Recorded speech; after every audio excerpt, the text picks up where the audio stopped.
Bonsoir François Asselin. Bonsoir. Vous présidez la CPME, la Confédération des PME, vous l'avez vu, vous l'avez entendu. Bruno Le Maire et Gérald Darmanin s'installent à Bercy, deux hommes de droite. Est-ce que ça vous convient? On verra. On verra parce que vous savez, un gouvernement, c'est en même temps, comme dans une entreprise, vous devez avoir de belles individualités, des gens compétents d'une façon individuelle, mais en même temps, s'il n'y a pas de cohérence, eh bien, la compétence ne sert à rien. Si vous avez d'excellents vendeurs, mais derrière un service production qui n'est pas foutu de produire des produits adaptés au marché, eh bien, ça ne fonctionne pas. Si vous avez un service production qui fait de magnifiques produits, mais à un tel coût que vous ne pouvez pas les vendre, ça ne fonctionne pas non plus. Donc là, pareil, un gouvernement... Qu'est-ce que ça vous inspire? Là, vous voyez deux élus, Bruno Le Maire qui s'était présenté aux primaires de la droite et du centre, Gérald Darmanin qui lui avait animé la campagne de Nicolas Sarkozy, qui arrivent donc tous deux à Bercy dans le gouvernement d'Édouard Philippe. Quel programme économique vont-ils appliquer? Celui d'Emmanuel Macron? C'est plutôt une teinte libérale, mais vous savez, le programme économique d'Emmanuel Macron était peu ou prou pas très éloigné des différents d'ailleurs candidats au moment de la primaire de la droite et du centre. Bruno Le Maire avait fait tout un recueil de 1000 pages sur l'ensemble des propositions pour réformer la France. Eh bien, il faut maintenant refeuilleter ces 1000 pages pour voir s'il y a de la cohérence entre ce que propose Emmanuel Macron et le nouveau ministre de l'économie. Mais on peut déjà commencer à lister quelques différences sur la CSG, par exemple. Bruno Le Maire voulait, lui, baisser la CSG. Emmanuel Macron l'a dit, il l'a répété, il veut augmenter la CSG avec un transfert de cotisation sociale vers la CSG. Vous le soulignez, la fiscalité, c'est une question de vase communicant. Ce qu'il faut, c'est qu'avant tout, la fiscalité permette le développement des entreprises. La politique de l'offre, souvenez-vous, monsieur Lémarie, lorsque François Hollande a dit qu'il faut mettre en place la politique de l'offre, c'est-à-dire qu'il faut enlever le carcan fiscal des entreprises pour qu'elles puissent produire plus, investir, et derrière, il y a de l'emploi. Eh bien, c'est un petit peu ça. C'est-à-dire qu'il faut faire un choix entre soit on augmente la TVA, soit c'est plutôt le levier CSG. Maintenant, ce qu'il faut voir, c'est la cohérence globale de la fiscalité des entreprises. Il faut surtout surveiller, comme le lait sur le feu, le coût du travail dans notre pays, ça c'est très important. Et ce qu'on va regarder de très près, c'est comment transformer le CICE et tous les allègements autour du coût du travail pour rester dans la compétitivité internationale. Ça c'est très important, donc il y a une grande cohérence à suivre dans ce domaine-là. La fiscalité, bien sûr, eh bien, de ce que peut rester dans l'entreprise. C'est-à-dire que si vous enlever tout le résultat de l'entreprise ne peut plus investir. Et nous défendons depuis longtemps la CPME une proposition simple, c'est que les capitaux, le résultat qui resterait dans l'entreprise soit investi en capitaux propres et n'ait pas de fiscalité, ou en tout cas une fiscalité très basse au niveau de l'impôt sur les sociétés. Il faut muscler nos entreprises. Muriel Pénicaud est la nouvelle ministre du Travail. Est-ce que vous la connaissez?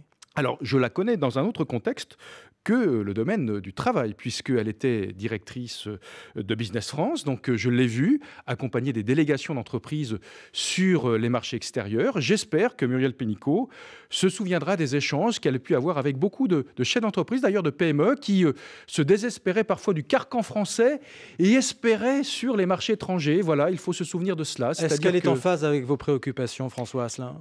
Je le verrai lorsque je la rencontrerai. De toute façon, elle va rentrer très vite en action, puisque vous savez que dans le programme d'Emmanuel Macron, il l'avait annoncé lors de sa campagne, il veut légiférer à travers des ordonnances sur le droit du travail. Elle va être en première ligne. C'est avec elle que vous allez discuter? Ça reste à voir, c'est-à-dire que je pense que de toute façon, ce sujet est tellement important que je ne vois pas seulement Muriel Pénicaud autour de cette question. Je pense que tous les cabinets, que ce soit du côté du Premier ministre et du Président de la République, y compris du ministère du Travail, vont travailler cette question.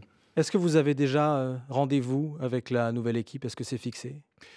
Les courriers sont partis ce soir parce qu'il fallait connaître qui allait être nommé. Donc les courriers partent ce soir et les rendez-vous, bien sûr, vont se prendre dans la foulée. Je vous pose la question, François Asselin, parce qu'il paraît que vous n'avez pas été invité à la passation de pouvoir entre François Hollande et Emmanuel Macron. Exactement. Vous n'étiez pas à l'Élysée dimanche. Et rendez-vous compte, comment ça se fait? Les PME étaient absentes de la passation de pouvoir alors que l'ensemble des partenaires sociaux, les organisations syndicales, les représentants des grandes entreprises étaient, eux, présents.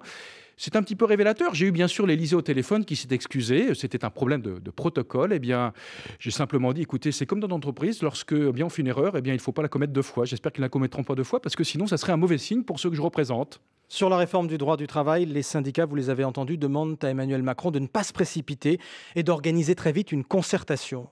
Est-ce que vous êtes d'accord là-dessus? Une vraie concertation? Alors, que veut dire concertation?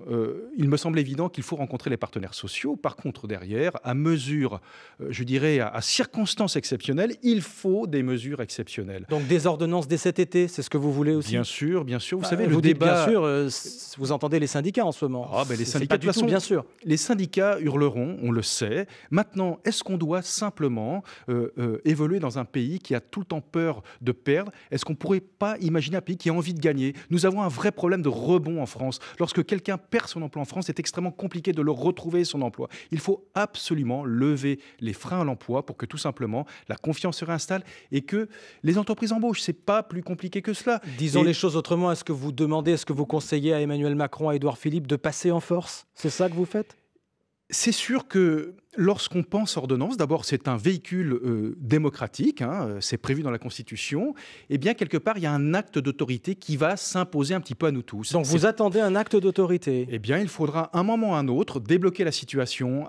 Sur les prud'hommes, sur le développement des accords d'entreprise, vous voulez un acte d'autorité du gouvernement? Ce n'est pas un acte d'autorité. Le débat a eu lieu des dizaines et des dizaines d'heures. Vous savez, autour de la loi travail, nous avons beaucoup échangé, beaucoup discuté. Il y a eu malheureusement une sorte même de sabotage interne au sein du gouvernement pour le résultat que vous connaissez. C'était une vraie catastrophe. Le pays s'est retrouvé bloqué. Maintenant, il faut quand même penser aux 6 millions de Français qui sont plus ou moins à la porte du marché du travail. Nous sommes, vous savez, il y a un chiffre étonnant. Le secteur marchand, aujourd'hui, c'est 16 244 000 salariés. C'est moins de salariés dans le secteur marchand qu'il y avait en 2008. Rendez-vous compte, c'est une catastrophe. C'est-à-dire qu'on ne peut pas continuer comme ça. Donc, à circonstances exceptionnelles, il faut des mesures exceptionnelles. Mais donc, Emmanuel Macron ne doit rien toucher à son programme des premiers mois, celui qu'il a annoncé. Il doit absolument avancer d'une façon franche, directe, sur effectivement... Même s'il y a de l'opposition. Même s'il y a de l'opposition. De toute façon, vous savez, monsieur Lemarie... Le débat sur la loi travail n'a que quelques mois. Il n'a que quelques mois, il a duré des centaines, des milliers d'heures. Nous avons été partout, dans les assemblées, et la loi a été Sénat, votée, elle entre en vigueur. La loi est votée, elle entre en vigueur. Sauf que, si vous voulez, nous sommes restés au milieu du guet. La vraie loi, ça sera celle qui permettra de débloquer l'emploi dans notre pays. Donc il faut y aller. Voilà. Et c'est quelques ordonnances qui vont changer les choses. Ah ben, vous savez, lorsque les textes ne prévoient pas les éléments qui permettent de lever les freins à l'emploi, eh bien, il faut effectivement trouver un autre véhicule législatif pour que ça se débloque. Est-ce que vous faites confiance à ce gouvernement? On va finir là-dessus. La vraie confiance, c'est les résultats. Donc nous avons une confiance d'a priori, c'est-à-dire que nous pensons que ce gouvernement, dans le champ économique et social, a de bonnes idées. Maintenant, eh bien, il faut en avoir le cœur net. C'est-à-dire que vous savez, vous parliez de la négociation sociale, il y aura certainement des gages donnés en contrepartie. Espérons que ces gages ne rajoutent pas de la complexité là où on en voudrait moins, tout simplement. François Asselin, le président de la CPME, invité de l'Interview Écho. Merci. Merci.